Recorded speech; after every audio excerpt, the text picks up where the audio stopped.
जब भी हम कोई घर खरीदने जाते हैं तो हमारे दिमाग में एक क्वेश्चन हमेशा होता है कि अगर हमने घर खरीदने के लिए कोई लोन लिया है तो उस लोन की इनकम टैक्स में कोई रिबेट मिलेगी या नहीं मिलेगी।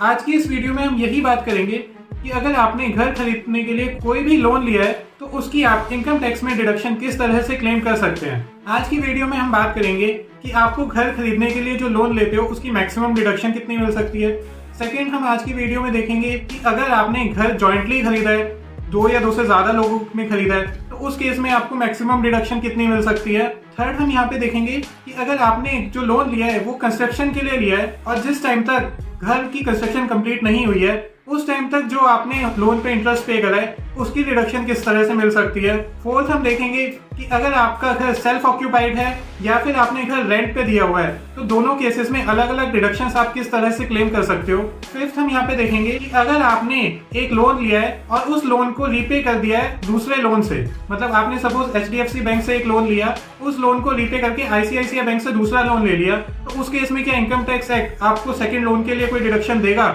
उसके बाद हम यहाँ पे देखेंगे कि आपने जो घर के लिए म्युनिसिपल टैक्सेस पे कर रहे हैं, हाउस टैक्सेस पे कर रहे हैं, इनकम टैक्स में उसकी रिबेट किस तरह से मिलती है। और इसके बाद हम देखेंगे कि अगर आपने जो घर खरीदने के लिए लोन लिया है वो लोन सपोज आपने अपने पेरेंट्स से ले लिया या आपने किसी रिलेटिव या फ्रेंड या अपने स्पाउस से लिया है, तो उस केस में क्या आप डिडक्शन क्लेम कर सकते हो और उसके लिए इनकम टैक्स के प्रोविजंस में आपको कौन कौन से डॉक्यूमेंट्स की रिक्वायरमेंट होगी। और लास्ट, हम यहाँ पे आज की वीडियो में डिस्कस करेंगे कि अगर आपके पास दो से ज्यादा प्रॉपर्टी हैं तो इनकम टैक्स एक्ट आपको प्रिजम्पटिव बेसिस पे टैक्स करता है थर्ड और फोर्थ प्रॉपर्टी ऑनवर्ड, तो उस केस में आप अपना टैक्स उस पर किस तरह से बचा सकते हैं। ये सारी चीजें हम आज की वीडियो में डिस्कस करेंगे, तो वीडियो बहुत ही ज्यादा इंटरेस्टिंग होने वाली है। इस वीडियो को एंड तक जरूर देखना और इस वीडियो के एंड में मैं आपको एक तरीका ऐसा भी बताऊंगा जिससे कि आप हाउसिंग लोन पे पूरे 7 लाख तक की इनकम टैक्स में रिबेट ले सकते हैं। तो सबसे पहले शुरुआत करते हैं कि इनकम टैक्स के प्रोविजंस के अकॉर्डिंग आपको हाउसिंग लोन की डिडक्शन कहाँ पे मिलती है। As per section 24 of income tax act आप 2 लाख रुपए तक की डिडक्शन ले सकते हो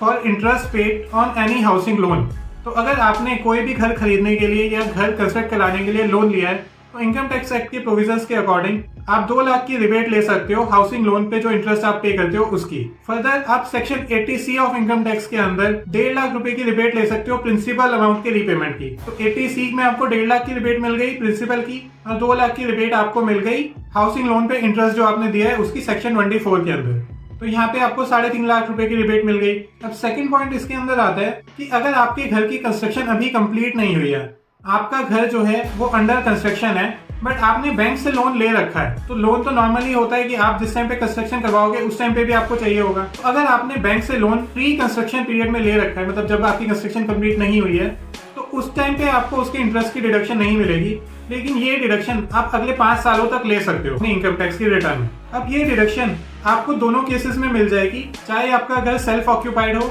या फिर आपने किसी को रेंट पे दिया हुआ हो। तो अगर आपका घर सेल्फ ऑक्यूपाइड है तो भी आप इसमें ये दोनों डिडक्शन क्लेम कर सकते हो, और आपने अगर घर अपना रेंट पे दिया हुआ है तो भी आप इस केस में दोनों डिडक्शन क्लेम कर सकते हो। फर्दर, अगर आपने घर रेंट पे दिया हुआ है तो आपको उस केस में म्युनिसिपल टैक्सेस की डिडक्शन भी मिलती है। तो आपने अपने घर के लिए जो हाउस टैक्स या और भी कोई गवर्नमेंट को टैक्स पे करा है उसकी डिडक्शन आप क्लेम कर सकते हो अगर आपने अपना घर रेंट पे दिया हुआ है। अब एक क्वेश्चन यहाँ पे हम लोगों का होता है कि अगर मैंने लोन बैंक से लेने की जगह अपने पेरेंट्स से या अपनी स्पाउस से या अपने किसी फैमिली मेंबर से लिया है तो उस केस में भी क्या मुझे इनकम टैक्स में डिडक्शन मिलेगी।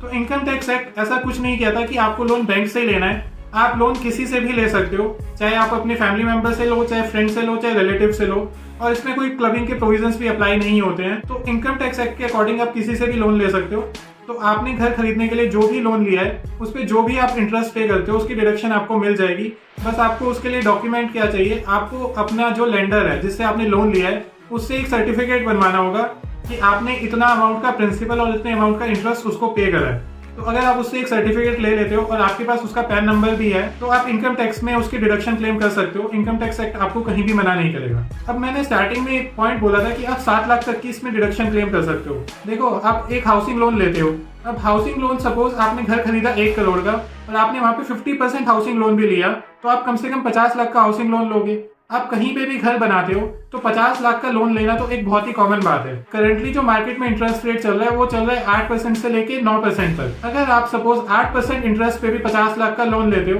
तो आपका जो उस पे टोटल इंटरेस्ट पे होगा वो होगा 4 लाख रुपए और थोड़ा बहुत आप प्रिंसिपल भी पे करोगे तो सपोज आपने प्रिंसिपल भी पे करा है 3 लाख या 3.5 लाख रुपए, तो आप अगर 60,000 रुपए पर मंथ की EMI भी पे करते हो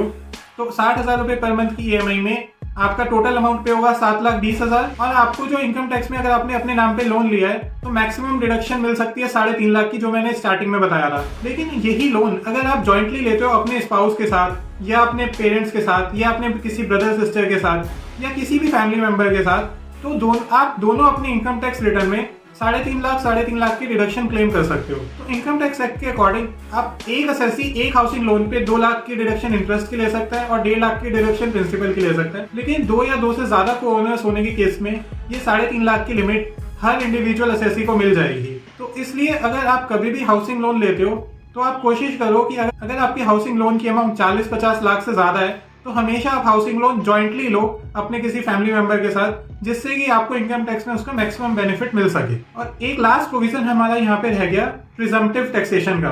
प्रिजम्पटिव टैक्सेशन का मतलब ये होता है कि इनकम टैक्स एक्ट कहता है कि अगर आपके पास 2 से ज्यादा घर हैं और आपने किसी भी घर को रेंट पे नहीं भी चढ़ाया हुआ है तो आपके एक घर को हम प्रिजम्पटिव बेसिस पे रेंटल इनकम उसकी अज्यूम करके उस पर टैक्स चार्ज कर लेंगे। अब इनकम टैक्स एक्ट कहता है कि प्रिजम्पटिव बेसिस पे हम रेंटल इनकम अज्यूम करेंगे। इसका मतलब कि चाहे वो घर आपने किराए पे चढ़ाया हो चाहे ना चढ़ाया हो, उस एरिया में जो भी रेंट उस टाइम पे रिजनेबली चल रहा है उस रेंट को मान के हम आपकी इनकम टैक्स में जो रेंटल इनकम है वो कंप्यूट कर लेंगे। अब इससे बचने का एक ही तरीका है, अगर आपके पास 2 से ज्यादा घर हैं तो आपको क्या करना होगा, आपको दिखाना होगा कि आपने घर को लेट आउट करने की इंटेंशन करी थी लेकिन आपका घर किराए पे चढ़ नहीं पाया। तो सपोज आपने कोई न्यूज़पेपर में नोटिस निकाला है या आपने कोई एडवर्टाइजमेंट करा है तो आपको इसका प्रूफ अपने पास रखना होगा। अगर आपने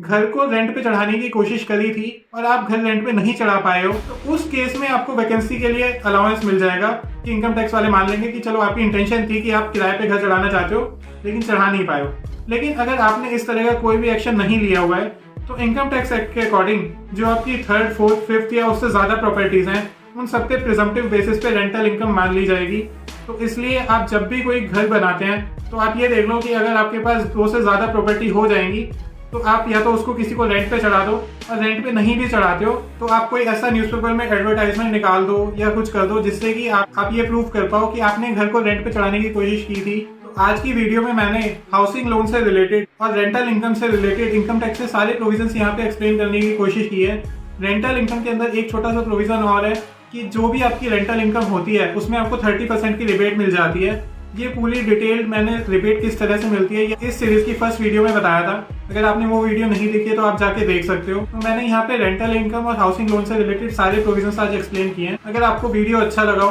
तो इस वीडियो को प्लीज लाइक कर देना और अपने और भी फ्रेंड्स के साथ शेयर करना, क्योंकि ये हाउसिंग लोन का जो प्रोविजन है ये बहुत ही ज्यादा कॉमनली यूज प्रोविजन है। हम सब जब भी घर खरीदते हैं तो हम एक लोन तो लेते ही हैं, बट बहुत सारे लोगों को पता नहीं होता कि अगर हम जॉइंट लोन लेंगे तो हमें उसमें टैक्स बेनिफिट ज्यादा हो सकता है। तो इसलिए काफी टाइम पे हम लोग सिंगल ओनर के नाम पे लोन ले लेते हैं, बट आप जॉइंट लोन लेके अपना टैक्स सेविंग डबल कर सकते हैं। तो अपने और फ्रेंड्स के साथ इस वीडियो को शेयर कर दो और चैनल को सब्सक्राइब कर लो अगर अभी तक नहीं किया है तो। नेक्स्ट वीडियो में हम डिस्कस करेंगे कि क्या आप हाउसिंग लोन की और HRA की डिडक्शन एक साथ क्लेम कर सकते हो, और अगर आप इसको लीगल तरीके से क्लेम करना चाहते हो तो उसके लिए आपको क्या क्या डॉक्यूमेंट्स की रिक्वायरमेंट होगी। तो इस चैनल को जल्दी से सब्सक्राइब कर लो जिससे कि आने वाली वीडियोस का नोटिफिकेशन टाइम से मिल सके। इसके अलावा हमने इस चैनल पे एक और सीरीज यहाँ पे चला रखी है डीकोडिंग मनी, जिसके अंदर हम आपको पर्सनल फाइनेंस और इन्वेस्टमेंट रिलेटेड सारी चीजें बता रहे हैं, जिसके अंदर mutual fund, share market, FD से रिलेटेड सारी चीजों की इन्फॉर्मेशन हम यहाँ पे दे रहे हैं। तो आप जाके उस सीरीज को भी देख लो।